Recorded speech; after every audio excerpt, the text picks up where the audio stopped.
नमस्कार, मानस मिश्रा और news India में आप सभी का बहुत बहुत स्वागत करता हूं। बरेली में हुई घटना का आखिरकार एफआईआर आया तो सबकी होश उड़ गए और आखिरकार सीएम योगी आदित्यनाथ ने खुद संभाल ली है कमान। जी हां, 400 मस्जिदों से 40,000 लोगों को किस प्रकार से उकसाया गया, धावा बोला, वो सब कुछ आपके सामने है। लेकिन जब योगी आदित्यनाथ आते हैं तो क्या कुछ होता है वो अब आपके सामने दिख जा रहा है। नमस्कार, मैं मानस मिश्रा और न्यूज इंडिया में आप सभी का बहुत बहुत स्वागत करता हूं। मौलाना तक तौकीर रजा, जी हां, जिसने कहा था इस पूरे घटना में जो एफआईआर आई है, जिसने कहा कि पुलिस वालों की हत्या करो, मुसलमानों की ताकत दिखाओ, ये एफआईआर में दावा किया गया है। जी हां, बरेली की सड़कों पर हुई हिंसा जो आई लव मोहम्मद पोस्टर से शुरू होकर पुलिस पर हमले, फायरिंग और लूट तक पहुंच गई। 400 मस्जिदों से 40,000 लोग उतरे और उनके पीछे का मास्टरमाइंड खुद मौलाना तौकीर रजा। लेकिन रुकिए, ये कहानी सिर्फ विवाद की नहीं है, ये आदित्यनाथ की पुलिस के एक्शन की भी है। जो बुलडोजर से लेकर एनकाउंटर तक सब कुछ चल रहा है, कहीं ना कहीं चला रही है। दोस्तों, कल्पना कीजिए, एक शहर शांत है, लेकिन अचानक हजारों की भीड़ सड़कों पर उतर आती है। नारे लगते हैं, पत्थर चलते हैं, गोलियां चलाई जाती हैं, पुलिस के हथियार लूट लिए जाते हैं और एफआईआर में लिखा होता है यह सब एक फरमान पर हुआ। आज हम इस पूरी घटना को खोलकर रख देंगे। तौकीर रजा की साजिश कैसे रची उसने, उसकी पुरानी सारी बखेड़ियां उधर जाएंगी और योगी पुलिस के कैसे उसे उधेड़ डाला मौलाना तौकीर रजा के खेल को, वो भी आपको बताते हैं। दोस्तों, सब कुछ शुरुआत होता है 26 सितंबर 2025 को। बरेली के इस्लामिया कॉलेज के पास एक पोस्टर लगा था, आई लव मोहम्मद का। ये पोस्टर कुछ लोगों का चुभ गया, विवाद बढ़ा और अचानक एक शांतिपूर्ण प्रदर्शन हिंसा में बदल गया। लेकिन ये साधारण झड़प नहीं थी। पुलिस के एफआईआर के मुताबिक ये एक सुनियोजित साजिश थी, जिसका मकसद था शहर को दहलाना, पुलिस पर हमला बोलना और मुसलमान समुदाय को कहीं ना कहीं जो है वो ताकत दिखाओ। कल्पना कीजिए वो सीन, सुबह सुबह हजारों लोग इकट्ठा हो गए, नारे लगने लगे, सर तन से जुदा जैसे खतरनाक स्लोगन बोलने लगे। फिर क्या हुआ? पत्थरबाजी शुरू होती है, छतों छतों से ईंट बरसना शुरू होता है, दंगाई पुलिस की एंटी राइट गन लूट लेते हैं, वायरलेस सेट छीन लेते हैं, फायरिंग होती है, बम फेंके जाते हैं, एक पुलिस कर्मी घायल होता है, शहर में तनाव फैल जाता है। लेकिन ये सब रैंडम नहीं था। गिरफ्तार आरोपी नदीम खान ने जब कबूलनामा किया पूछताछ में, तो वो होश उड़ाने वाला था। ये सब तौकीर रजा के इशारे पर हो रहा था। ये नदीम खान ने कबूला। एफआईआर नंबर 1 से लेकर 10 तक दर्ज है।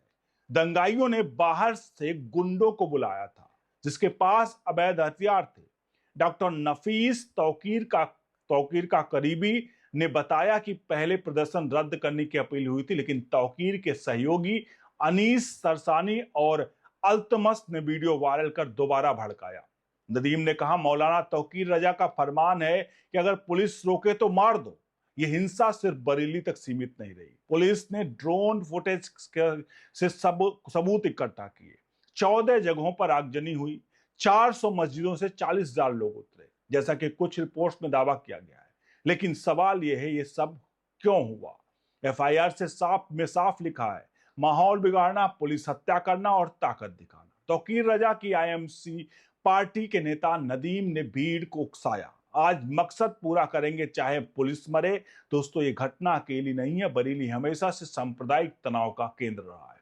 2023 में भी तौकीर रजा के बयानों से विवाद हुआ, लेकिन इस बार स्केल बड़ा था। पुलिस ने तुरंत एक्शन लिया। 81 गिरफ्तारियां, 3 एनकाउंटर हुए और हाँ, तौकीर रजा खुद जेल में है। लेकिन उसकी कहानी यहीं खत्म नहीं होती है। चलिए एक जानते थोड़ा तौकीर रजा है कौन। मौलाना तौकीर रजा खान, नाम सुनते ही बरेली शरीफ का खानकाह याद आती है। वो आला हजरत अहमद राजा खान के वंशज है, बरेली के बड़े इस्लामी विद्वान। लेकिन दोस्तों, ये सिर्फ धार्मिक नेता नहीं, राजनीतिक खिलाड़ी भी है। अखिलेश यादव की सपा सरकार में उसे मंत्री का दर्जा मिला था।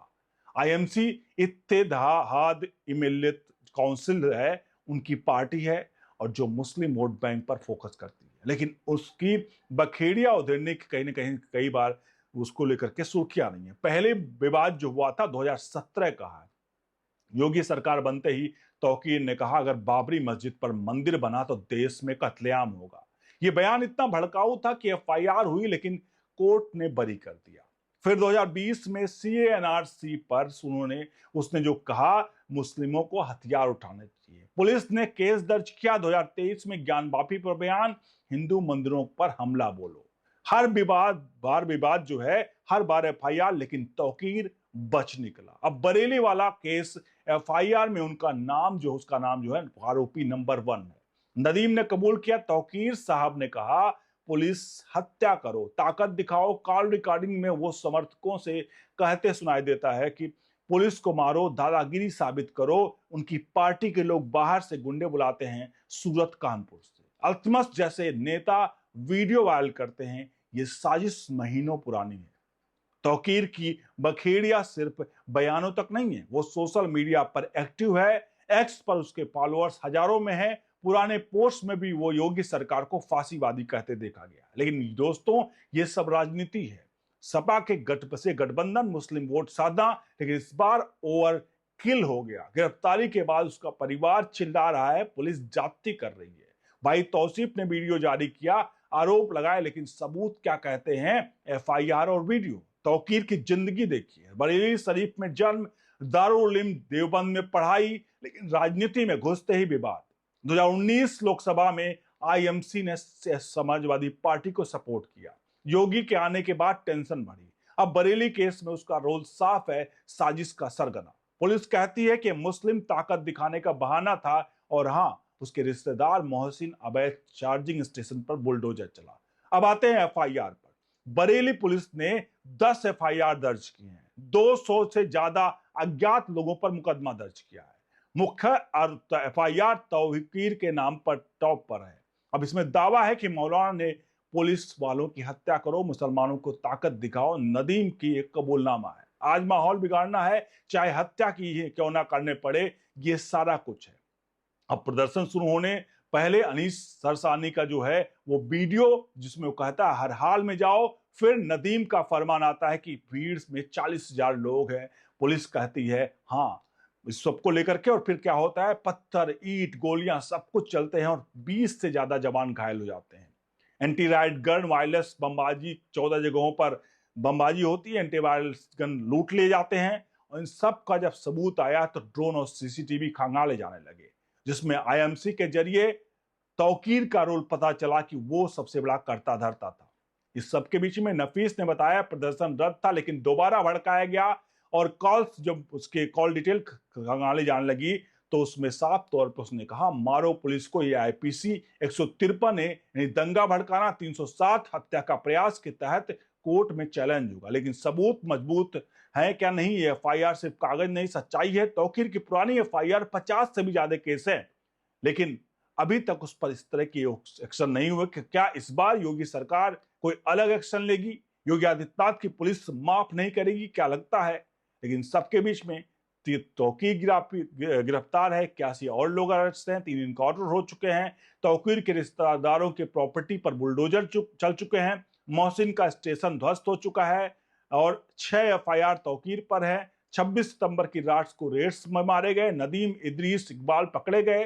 ड्रोन से ट्रैकिंग चल रही है। योगी बोले कानून सबके लिए बराबर है। समाजवादी पार्टी पर भी निशाना साधा कि अखिलेश के मंत्री का खेल खत्म, और पुलिस ने 54 मुसलमान गिरफ्तार किए, छापेमारी जारी। एक्शन बुलडोजर जस्टिस का उदाहरण है। अवैध मार्केट, घर घर सब पर तौकीर का परिवार चिल्ला रहा, लेकिन पुलिस कहती है सबूत है, 2 दिन में साजिश ध्वस्त हो जाएगा। इन सबके बीच में एक्स पर ट्रेंड कर रहा हैशटैग बरेली वायलेंस, हैशटैग ट्विकर जो तौकीर रजा, और बीजेपी इसके सपोर्ट में आ चुकी है। योगी पुलिस को सही बता रही है। अब इन सबके बीच में वहां पर समाजवादी पार्टी कह रही है कि ये पुलिस की जाति है। जो तौसीफ के जो वीडियो है वो उस तरह के दिखाकर चीजें को भटकाया जा रहा है। अब मीडिया डिबेट चल रही है। मीडिया डिबेट में सब चीज हो रही है, लेकिन दोस्तों तौकीर की साजिश उजागर हुई है। योगी ने एक्शन लिया है और भड़कावे का अंत कहीं ना कहीं अब कानून से होगा और शांति बनाई जाएगी। कमेंट में आप अपनी राय जरूर दीजिए कि आप क्या सोचते हैं। लाइक और शेयर करिए। बने रहिए ओनली न्यूज इंडिया के साथ। बहुत बहुत धन्यवाद।